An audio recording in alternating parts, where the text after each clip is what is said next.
మన సినీ ఇండస్ట్రీలో Allu Allu versus mega అనే వివాదం మొన్న ఎప్పటి నుంచో కొనసాగుతుంది.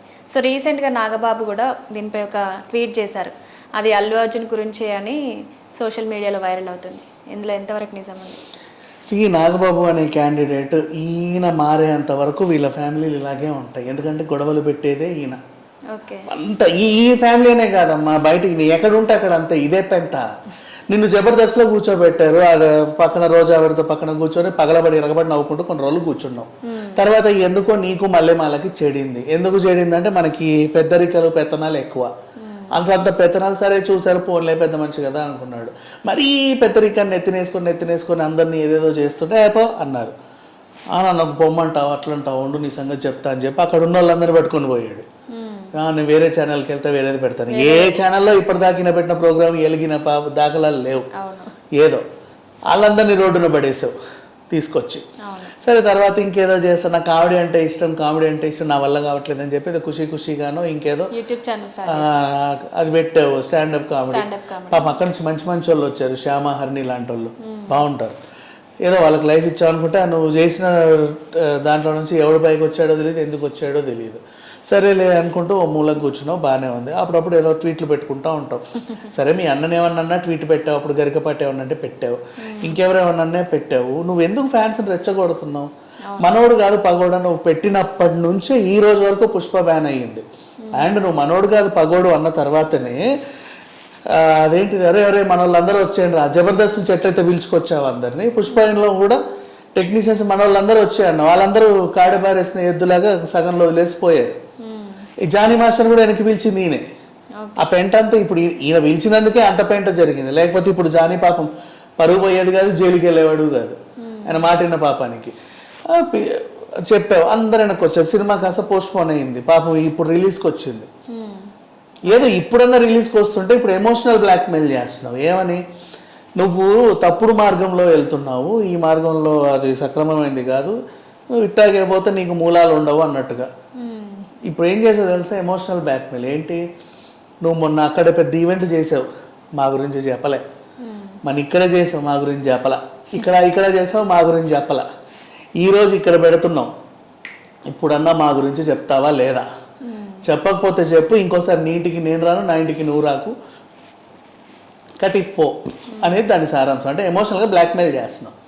సరే ఆ బ్లాక్మెయిల్ వల్లనో లేక ఇంకా దేని వల్లనో మనకు తెలియదు, కానీ మొత్తానికి మంచి విషయం ఏంటంటే విన్నాను, నిజమో కాదో తెలియదు, ఇంకాసేపే పుష్ప ఈవెంట్ చిరంజీవి గారు వస్తారు అని. ఆ మైత్రి వాళ్ళు ఆల్రెడీ వాళ్ళ వేరే అనుబంధం ఉంది కదా, వెళ్ళి సార్ మీరు రండి అని ఒక ఆహ్వానం ఇస్తే ఆయన సరే వస్తాలే అన్నట్టుగా ఒక వార్త. మరి వస్తాడో రాడో తెలియదు. ఇప్పుడు ఆయన వచ్చినా కూడా గొడవే. రేపు పుష్ప హిట్ అయింది.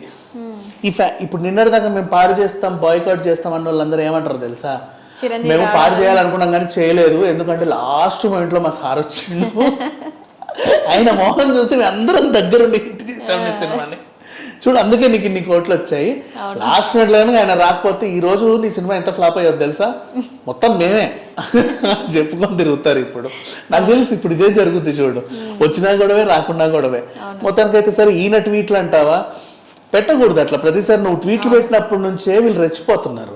ఈ ట్వీట్ చూసి వాళ్ళకి పూనకం వచ్చేస్తుంది, ఏ అని మీద పడుతున్నారు, ఒరే అల్లు అర్జున్ అని బూతులు. మళ్ళీ ఆ బూతులను మాట్లాడుతున్నప్పుడల్లా మీరు ఖండించారా? పిచ్చి బూతులు తిడుతున్నారు.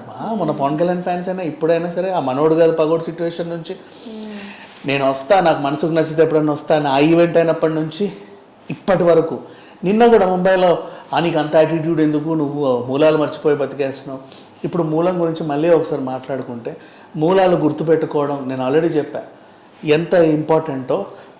మర్చిపోతేనే నిజంగా చెప్పి నువ్వు పైకి వస్తావు. మూలం అంటే నీకు మూలశంఖం వచ్చి మూలకే కూర్చుంటావు. ఎప్పుడైతే ఆ మూలాన్ని ఇన్స్పిరేషన్గా తీసుకొని వాళ్ళకంటే ఎక్కువగా నువ్వు ఎదగాలి అనుకుంటావో అప్పుడు ఎదుగుతావు. అంతే, అదొక్కటే గుర్తుపెట్టు. ఎంతసేపు మా వాళ్ళు చెప్పొద్దు, తప్పది. మరి అదే చేసేది, నిలబడ్డాడు. కావాలంటే మీరు అందరూ గర్వంగా చెప్పుకోండి, ఆయన దగ్గరికి వెళ్ళి తప్పే ఉంది, అంత నామూషి ఎందుకు ఎంతసేపు. సో ఓవరాల్గా ఈరోజు ఈవెంట్కి అయితే మొత్తం ఇక్కడ ఆంక్షలు అయితే విధించారు, ట్రాఫిక్ అన్నీ. అమ్మో మరి ఇప్పుడు ఎట్లుంటుందో తెలియదు. మొత్తానికి అయితే అటువైపు అయితే మొత్తం ఇటు నుంచి పోండి అని అయితే మ్యాప్లు అయితే గీశారు. సరే వెళ్ళే వాళ్ళు ఎటో దిక్కు వాళ్ళ ఆనందం తట్టుకోలేక ఎటు పడితే అటు పోతారు. ఈవెంట్ వర్షం కూడా ఉంది. వర్షం కూడా ఉంది, అసలు అక్కడ జరగడం నాకు నచ్చలా. వీళ్ళు ఇంతమంది ఉన్నారమ్మా, ఆ గ్రౌండ్ ఏమో ఇంత ఉంది, ఏం సరిపోద్ది నీకు చెప్పు. అవును, మల్లారెడ్డి క్యాంపస్లో చేస్తా ఉన్నారు. అక్కడ అనుకున్నారు ఫస్ట్ కానీ అది కొంచెం లాంగ్ అని ఆలోచించారు. ఓకే, సెంటర్గా ఉంటే బాగుండు అనేది ఒక ఉద్దేశం. నెక్స్ట్ మేబీ ఈయన గెస్ట్గా వస్తే నాకు ఇంటి పక్కనే పెట్టండి అన్నాడేమో. అంత మరి తెలియదు కదా. అవును, అక్కడ అక్కడ అసలు వీళ్ళు దీనికి కూడా నెగిటివిటీ చేసేసారు. అక్కడ పర్మిషన్ ఇవ్వలేదు, సచ్చినట్టు ఇక్కడ చేసుకోవాలి అన్నట్టు నెగిటివిటీ స్ప్రెడ్ చేశారు. దీనికి అట్లా ఉంది పరిస్థితి. కానీ పార్కింగ్ సరిపోదా? సవేరా ఫంక్షన్ హాల్లో మేము ఫంక్షన్ హాల్లో పెట్టుకుంటాం, మా అయితే 100 కార్లు, ఇటేమో బైకులు పడేస్తావు. ఆ తోటి ఇచ్చింది ఒక పెద్ద ఆవిడ, ఇంకేడ పెట్టుకుంటావు? అటు విజయభాస్కర్ రెడ్డి స్టేడియం, కృష్ణానగర్ అంతా జామ్ అమ్మ, అమీర్పేట వరకు మొత్తం ఇదంతా ఉంది. ఎందుకంటే నేను కాంప్లిమెంట్, ఇది విషయం ఏంటంటే నువ్వు ఏ హీరో ఈవెంట్ అన్నా పెట్టు. మొన్న అంతెందుకు అప్పుడు పవన్ కళ్యాణ్ గారి భీమ్లా నాయక్ కూడా జరిగింది, వాళ్ళ ఫ్యాన్స్ వచ్చినా కూడా సరిపోయింది. కానీ పుష్ప ఫ్యాన్స్ వస్తే సరిపోదు, వాళ్ళు అంతమంది ఉంటారు. అవును, అది సంగతి. మరి ఆ గ్రౌండ్ ఎలా మేనేజ్ చేస్తారో చూడాలి.